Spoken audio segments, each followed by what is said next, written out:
یہ جو ایمان ہے یہ مجاہدے سے بنتا ہے۔ مجاہدہ کیا ہے کہ جتنی زیادہ ایمان کے خاطر، دین کے خاطر پریشانیاں، مشکلیں اور تکلیفیں برداشت کی جائیں، اتنا ہی زیادہ ہمارا ایمان مستحکم ہوتا چلا جاتا ہے اور ایمان اللہ کی ذات پہ، اللہ کی صفات پہ بڑھتا چلا جاتا ہے۔ اگر ہم دور رسالت کی طرف دیکھیں تو ہمیں پتہ چلے گا کہ صحابہ کرام رضی اللہ تعالیٰ عنہم اجمعین کو شعب ابی طالب میں مقید کر دیا گیا، قید کر دیا گیا، اور صحابہ کرام فرماتے ہیں کہ ہمارے پاس کھانے کو بھی کچھ نہیں بچا، یہاں تک کہ لوگوں نے نہ کوئی ہم سے بول سکتا، نہ ہم کسی سے بات کر سکتے، نہ کوئی ہم سے مل سکتا، نہ ہم کسی سے مل سکتے، اور ساتھ ہی ساتھ نہ تو کھانے کے لیے کچھ تھا اور نہ ہی پینے کے لیے، پہننے کے لیے کپڑا تک موجود نہیں تھا۔ بچے، دودھ پیتے بچے بھوک سے بلبلانے لگے، مائیں تکلیف سے رونے لگیں، باپ آنسو بہانے لگے، لیکن کسی کو کوئی ترس نہیں آتا تھا۔ صحابہ کرام فرماتے ہیں کہ جب کچھ بھی کھانے کو نہ بچا تو ہم نے پیڑوں کے پتے چبانا شروع کر دیے، پیڑوں کے پتے چبانا شروع کر دیے، جس کی وجہ سے ہمارے جبڑے چھل گئے تھے۔ دوستو، کہنے اور سننے میں تو بڑا آسان ہے، لیکن کبھی اپنے آپ کو ایسی جگہ پہ رکھ کے دیکھیں تو معلوم ہوگا کہ یہ کتنا بڑا مجاہدہ تھا، بڑا زبردست مجاہدہ صحابہ کرام نے برداشت کیا۔ ایک صحابی تو فرماتے ہیں کہ بھوک سے برا حال تھا، پیٹ کمر سے لگا ہوا تھا، رات مجھے استنجے کی ضرورت پڑی، میں پیشاب کرنے کے لیے گیا تو مجھے وہاں پہ ایک چمڑے کا ٹکڑا پڑا ہوا مل گیا۔ بھوک ایسی شدید تھی جو کہ برداشت سے باہر تھی، میں نے اس چمڑے کے ٹکڑے کو دھویا، صاف کیا اور پھر جلایا، اور جلا کر اس کی راکھ پھانک لی، اوپر سے پانی پی لیا۔ تو دوستو، یہ تھے مجاہدے، یہ مجاہدے تھے جن کی وجہ سے ان کے ایمان میں ایسی تقویت اللہ تعالیٰ نے پیدا کر دی، ایسی تقویت پیدا ہو گئی ان کے ایمان میں کہ پہاڑوں کا ایک جگہ سے دوسری جگہ منتقل ہو جانا تو ممکن تھا، لیکن صحابہ کرام رضی اللہ تعالیٰ عنہم اجمعین کے ایمان میں فرق آنا یہ بالکل ممکن نہیں تھا۔ آج ہم لوگ اپنے آپ کو دیکھیں کہ عیش و عشرت کی زندگی گزار رہے ہیں، الحمدللہ ایک ایک شخص کے پاس مہینہ مہینہ بھر کا راشن موجود رہتا ہے، ایک ایک شخص کے پاس 20 جوڑے موجود رہتے ہیں، موسم کے اعتبار سے ہر قسم کا جوڑا موجود رہتا ہے، لیکن پھر بھی پریشانی میں مبتلا رہتے ہیں، پھر بھی یہ سوچتے ہیں کہ کچھ نہیں ہے، اور یہی اللہ کی ناشکری ہے، یہی اللہ کی ناشکری ہے، اور اللہ تعالیٰ ناشکروں کو بالکل پسند نہیں فرماتے، اللہ تعالیٰ تو شکر گزار بندوں کو پسند فرماتے ہیں۔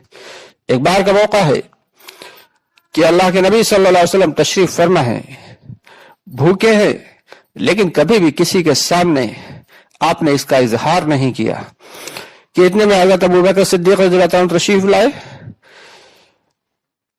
ان کے چہرے کو دیکھ کے آپ صلی اللہ علیہ وسلم نے اندازہ لگا لیا کہ ابوبکر بھی بھوکا ہے، باتیں کرتے رہے، تبھی حضرت عمر رضی اللہ تعالیٰ عنہ تشریف لائے، ان کے بھی چہرے کو دیکھ کے آپ صلی اللہ علیہ وسلم نے اندازہ لگایا کہ یہ بھی بھوکے ہیں۔ اپنے لیے تو کبھی سوال نہیں کیا، لیکن اپنے چہیتے صحابی حضرت ابوبکر اور عمر رضی اللہ تعالیٰ عنہ کے بارے میں دیکھ کے فکر مند ہوئے۔ چنانچہ ایک انصاری صحابی کے یہاں پہنچے، اور جس کے گھر پہنچ گئے اللہ کے نبی صلی اللہ علیہ وسلم کے قدم مبارک جس کے گھر پہ پڑ جائیں، اس گھر کی لوگوں کی خوشی کا پھر کیا کہنا۔ چنانچہ جو انصاری صحابی رضی اللہ تعالیٰ عنہ کے یہاں پہنچے تو وہ دوڑتے ہوئے گئے اپنے باغ سے، اور کچی پکی اور अधपकी सारी किस्म की खजूरों को लाके पेश कर दिया और उन खजूरों को आप सल्लल्लाहु अलैहि वसल्लम ने नोश फरमाना शुरू किया। तो आप सल्लल्लाहु अलैहि वसल्लम ने ये फरमाया कि अलग अलग किस्म की क्यों ले आए, अरे पक्की ही हुई ले आते। तो वो साहबी कहने लगे कि या नबी अल्लाह, आप हमारे घर में तशरीफ लाए हैं, मेरा दिल ने चाहा कि आप, हो सकता है आप आध पक्की पसंद करते हो या कच्ची पसंद करते हो या पक्की, तो मैं हर किस्म की खजूरें लेके आपकी खिदमत में आ गया।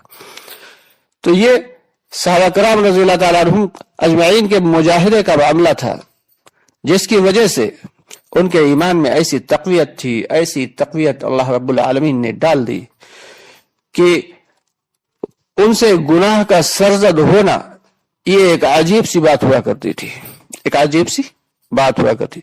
बल्कि वो तो नेक अमाल करके भी डरा करते थे और हम गुनाह करके भी खुश हुआ करते हैं। गुनाह करना ये बशरियत का तकाजा है, अल्लाह के हुक्म अदूली करना ये बशरियत का तकाजा है। बशर हैं, फरिश्ते नहीं हैं, गुनाह तो होंगे, लेकिन उन गुनाहों पे पछताना ये अल्लाह रब्बुल आलमीन को बहुत पसंद है। उन पर तौबा करना, लेकिन सच्ची तौबा करना, ये अल्लाह रब्बुल आलमीन को बेहद पसंद है। एक जगह फरमाया आप सल्लल्लाहु अलैहि वसल्लम ने एक जगह फरमाया कि अगर तुम में से कोई लोग गुनाह ना करते तो अल्लाह ताला एक ऐसी कौम को पैदा फरमा देते कि जो गुनाह करती और फिर अल्लाह से तौबा करते। ये अल्लाह की रहमत और अल्लाह की रहमानियत होने का सबूत है कि अल्लाह ताला पसंद करते हैं कि बंदा गलती करे और फिर मेरे सामने रोए, गिड़गिड़ाए और आइंदा के लिए तौबा करे, इस्तग़फ़ार करे, और अगर उसके पास कुछ ना हो तो मुझसे मांगे। यहां तक आता है हदीस शरीफ में कि अगर तुम्हें जूते का एक तस्मा भी मांगना है तो वो भी मुझसे मांगो, किसी और के सामने हाथ न फैलाओ। तो ये अल्लाह का मामला है। जो अल्लाह से मांगते हैं वो उनको किसी से मांगने की जरूरत नहीं पड़ा करती, क्योंकि अल्लाह रब्बुल आलमीन अला कुल्ली शैइन कदीर है। जब अल्लाह देते हैं तो इतना ज्यादा अता फरमा देते हैं कि फिर किसी से कुछ लेने की जरूरत नहीं पड़ा करती। लेकिन अफसोस की बात यह है कि सब कुछ होने के बावजूद हम लोग अल्लाह के अहकामात की हुक्म अदूली करते हैं, नबी के तरीकों को ठुकराते हैं, जिसकी वजह से आज सारी की सारी उम्मत परेशान है। सारे के सारे आलम में आफत व वेला मचा है। इसकी वजह सिर्फ और सिर्फ हम हैं, क्योंकि हिसाब किताब तो हमसे ही होना है, ईमान वालों से ही होना है। जो गैर हैं उनसे क्या हिसाब किताब। सारे एक हदीस में आता है कि तुम्हारे गुनाहों की वजह से सुरखा परिंदा अपने घोंसले में सूख सूख के मर जाता है।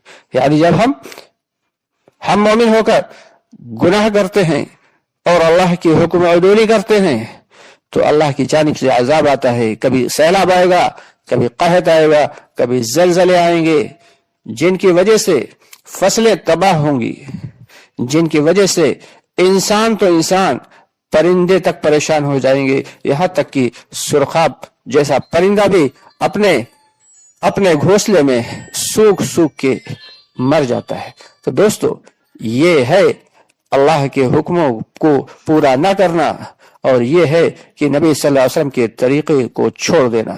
तो हम सबको कोशिश करना है और फिक्र करना है कि आज से ही तौबा कर लेना है कि इंशाअल्लाह ताला आइंदा कभी भी कोई गुनाह हमसे सरजद नहीं होगा, कभी कोई गुनाह सरजद नहीं होगा। अगर होगा तो फौरन हम तौबा इस्तग़फ़ार करें, कि मोमिन की शान ही ये है कि कोई भी गलती हो फौरन तौबा इस्तग़फ़ार करे, और आज के बाद इंशाअल्लाह ताला अल्लाह के अहकामात पे पूरी तरीके से कारबंद हो जाएंगे और नबी के तरीकों को मजबूती के साथ पकड़ लेंगे।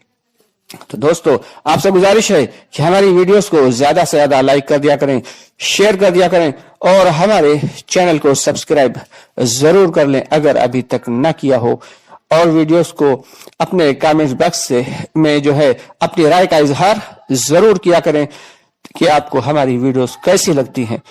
दोस्तों, ईमान और मुजाहिदा ये दो एक ही सिक्के के दो पहलू हैं। ईमान अगर लाना है तो मुजाहिदे पे डटना होगा, अगर मुजाहिदा करेंगे तो ईमान बनेगा। तो दोस्तों, آج سے ہی ارادہ کریں کہ انشاءاللہ تعالی مجاہدانہ زندگی گزاریں گے اور عیش و عشرت والی زندگی سے بچیں گے. اللہ تعالی ہم سب کو کہنے سننے زیادہ عمل کی توفیق عطا فرمائے.